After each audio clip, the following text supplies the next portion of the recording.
Hey, what's up? What's going on, everybody? You have now tuned in to my Real Housewives of Atlanta recap. Guys, be sure to subscribe if you haven't yet done so. Also, be sure to share this video wherever you like to share videos and give it that good old thumbs up. Go ahead and talk about this last episode and what went down. So did you guys watch the Grammys or whatever? I didn't really watch it. I didn't even DVR it. I just really wasn't interested. But it's whatever, right? Okay, so all of the ladies, they were at the cabin, and Porsha, she's talking about, was it Porsha? No, I think it was Phaedra was talking about they about to rough it tonight. And they like, what you mean? So then she lets them know that they're going to be literally outside, like in tents. And, nobody really wants to be outside in no tents, especially these women that have really nice houses. I don't know if that was me, honey. I'd be like, I can't do this. I don't do bugs. I don't do creatures. I don't do outside at night with weird noises. I don't do none of that stuff. Like, I would not enjoy that at all. I don't like being bitten up. I don't like none of that. So that would just be like a nightmare for me, not no glamping trip. But yeah, they all do it. I think Marlo ended up going home early because she was just like, she had a lot of stuff going on in her stomach, all these teas and stuff she's been drinking, and it wasn't a really good situation. So she walked in the middle of the dark to go back to the area that they were at. And it's crazy because they had to take a bus from their like hotel cabin area to the tent area. So I know that was a bit of a walk for her in the dark. They were like, you girl, you crazy. When they had to make their tents, they were all like failing at it. The guy like bamboozled them because he was like, it's only going to take you like 5 minutes. No, it took them like 2 hours in order to create their tents. When they left, they didn't even like take it apart because they was just like, you know what, he could do it faster than we could because we wasn't doing it too good. So then they had like a little bonfire, like official type of camping trip. And all of a sudden, Marlo, she always keeps it real. She said that she's not friends with Kenya anymore, and they're asking her why. She said it's because Kenya didn't invite her to her birthday party or her housewarming party. And there's some people like that. Like, you don't invite them to something that's really special to you, then they won't consider you a friend. And I know some people that are actually like that. Like, you don't invite them to stuff that's near and dear to you, or you don't show up to those things, like, they will cross you off their list just because. Unless, like, you were in the hospital, had somebody in the hospital, or you couldn't get off of work, but, like you're a doctor or something, not even like you're a retail salesperson and couldn't get off of work. Like, it had to be something official, otherwise they'll cross you off. And that's exactly how Marlo is. So Kenya was like, she already apologized a few times, and then they started going back and forth, talking about each other's character. Marlo, when she digs deep. Like, she goes harder than Kenya. Kenya goes hard, but she goes harder. So those two going toe for toe, it's not really a good situation for them to be enemies because it could get crazy. You know what I mean? Like, they will put all of each other's business out there. Marlo ended up saying, well, if her mother don't even want to deal with her, she's not a good person. And she was telling her to fix her eyelashes because they too thick. Like, she was going in. I was like, Miss Shade Queen has arrived. No, Miss Reed Queen, I should say. She's the Reed Queen. So later on, Kenya asks Phaedra about, well, even before that, Phaedra ended up saying, like, we need to stop with all of this. If you do something for money, then that's your business. Like, she tried to shut it down. Like, she's like, we have to lead by example. And I did like that Phaedra said that, and it just kind of got them to calm down real quick. So Kenya asked Phaedra about her divorce, and this was like in the morning or it was probably the afternoon actually, because they did show them doing stuff in the morning. Like, Sharee was doing her regular activities, Kenya was walking her dog, and this was all at 9, 10 o'clock in the morning. So I'm assuming that this was lunchtime that they was having now. So yeah, Kenya asked Phaedra about her divorce, and she was like, it's not final yet. So Candy's like, well, no offense, but doesn't it only take like a short time, like 6 months or so? No, she said 60 days if the other person's in jail. And she was like, no, honey, it's longer than that. She had to throw a little bit of shade in the confessional, as she always does. Like, oh, I didn't even think Candy went to college, so I don't know Why she thinks she knows the law. But Porsha did come to her rescue and say, well, he didn't contest to it. He was contesting, so it was taking longer because of him. Meanwhile, Cynthia, she was wrapping up her divorce, and she tells him about that, like hers is almost done, but she feels some type of way because Peter doesn't want to see her at the settlement case. Like, he just wants to sign it and just have her go to court or whatever and finalize everything that way, but he doesn't want to be involved. He doesn't want to see her or anything. She feels bad because she wants to be all buddy-buddy, friendship, but not everybody wants to be like that. Like, the way that she is with her daughter's father, I think she wants to be like that with Peter, but Peter's not the same man. You know what I mean? And sometimes that hurts. And I know for me, certain people, depending on how the situation ended, I don't want to be around them. I don't want to be their friends. I don't even want to look at them on Instagram or Facebook. Like, unfriend me from everything because I don't want to know what you're doing in life. Good for you, but I don't want to know about it. Just live your life. I'll live mine, and that's it. Certain people, you kind of want to see what they're doing. I mean, if you feel close to them, or I guess if you experience certain things with them, then maybe. But I feel like she just kind of wants to keep him close. But then that's also, too, that might stop her from being able to get the person that she's really supposed to be with, or, not everybody's going to like that. Luckily, Peter was cool enough to feel comfortable with knowing that Noelle's father was like really like her best friend type of thing, like, but no sexual anything involved that we know about or that we seen.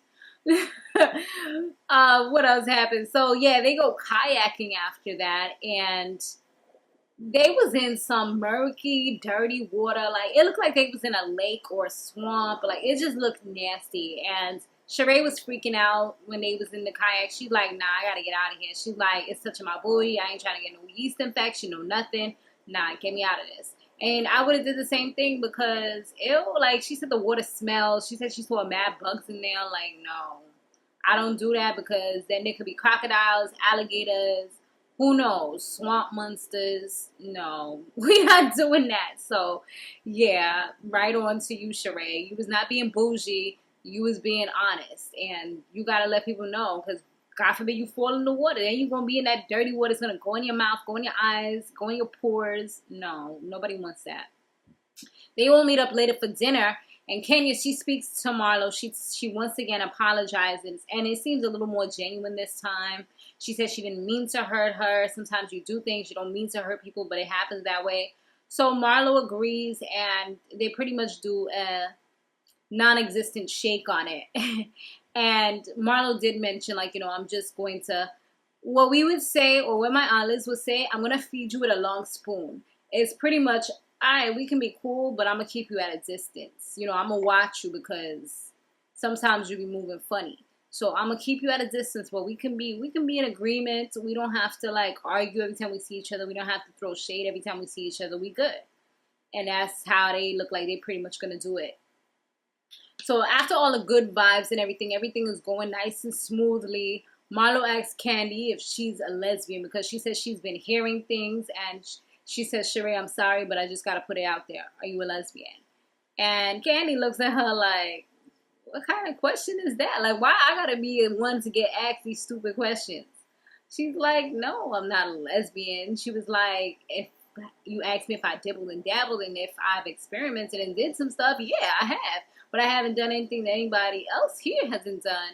And it's funny because when Sharee was trying to put it out there, but not really put it out there, she didn't really want to say, like, Sharee is mad messy, but she's good at it, though. Like, she does it in a way where she's acting like she's protecting other people, but she's also trying to put stuff out there so the phoniness won't be happening.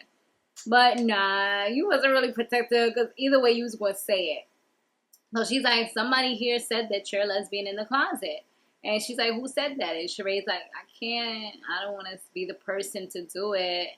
And Porsha's like, oh my God, who did that? Yo, Porsha. Yo, when I I seen her acting on another show too, and she was mad fake. I'm like, girl, you need to take some acting classes because reality show does not give you the acting expertise or the acting skills that you need to be a real actress. Like, you're not a real actress, son. Don't get it twisted because you're on TV. So I just remember her face. She's like, what? But she's like, and then like, then Sharee's just like, whoever said it, just let her know. And she's just like, yeah, it's not that serious. You should just say it. I mean, she didn't say those exact words, but that's pretty much what she was saying.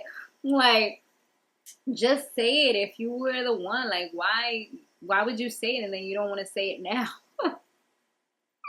Then Sharee's like, it was you. Like, what's wrong with you? And she's like, what? Everybody's looking like, yo, this chick is stupid. Yo, she be getting herself set up, son. Like, if I was her sister, I would feel so embarrassed at that moment. But then, like, a lot of other times, like, even on the bus, when they was coming for her, and then again, right now at the table, when they was coming for her, like, if I was her sister, unless they made her sign something to say you can't really, like, interact or say anything or get into conversations or whatever, I would have had to say something because I can't let my sister get, like, bullied and hurt, brought down. Like, nah, I can't sit there and just allow that to happen. Like, I'll go off. They would be like, nah, you banned from the show because you don't know how to act. And did y'all notice that the new girl is she's holding the peach? I was like, the new girl, and I don't even think that Porsha's holding the peach. That's sad, y'all. That's sad. She's not in the credits. She's not, well, in the beginning, in the intro, holding the peach. I just noticed when they had a commercial, the girl was like, oh, snap. But yeah, I'm going off, y'all. So Candy was like, just like looking at her like, are you serious? And then that's when she was like, yes, I've done things, but I haven't done anything that anybody else hasn't done. I mean, this is 2017, so I don't even know why it's that serious of a big deal. Like, everybody does what they do, and that's it. Like, at the end of the day, Candy is the toy queen. You know what I mean? So she needs to do it with everybody. 50 Shades of Grey up in this because they showed the scene where she was talking about she ain't in no she don't have a dungeon. Like, she about to fight and go off, because when tears come down for Candy, it's a problem. Like, she about to get ready to beat somebody up. But what else happened? Yeah, so Candy, when they all got back to their rooms, each of them had like their little cliques or whatever where they was talking about it. Like, Candy's like, she don't want me to go there because I know everything about her. And then Porsha on the flip side is like, I know everything about her. Like, she don't even want me to expose her. I'm thinking that Shamia is most likely the key factor in this because she's best friends with Porsha, so she knows everything about Porsha. Maybe her and Porsha could have been the ones doing it. And then Candy, Shamia, her and Shamia is cool. Look, she threw a freaking bridal shower for her. So they're cool. Who knows? Shamia could be the one who does it with both of them. like Miss Phaedra had put out there. So who knows? Maybe because she was saying how Portia's crazy when she get drunk. Like, she gets crazy with the women. So maybe Shamia told her about it. Like, oh, she tried to whip me. She was doing some, what's it called? The BSDM, whatever the hell it's called. Y'all know what I'm talking about. That freak stuff where you wear the black mask and you put on the whips and chains and all that. Yeah. Maybe I kind of feel like Shamia could be the key factor in this, because how they both know what's going on in each of their bedrooms. How? Exactly, y'all. But yeah, let me know what y'all thought about this episode down below. Thanks for watching. And be sure to stay fabulous, live free, and soar limitless. I will see you on the next one. Boo. Later.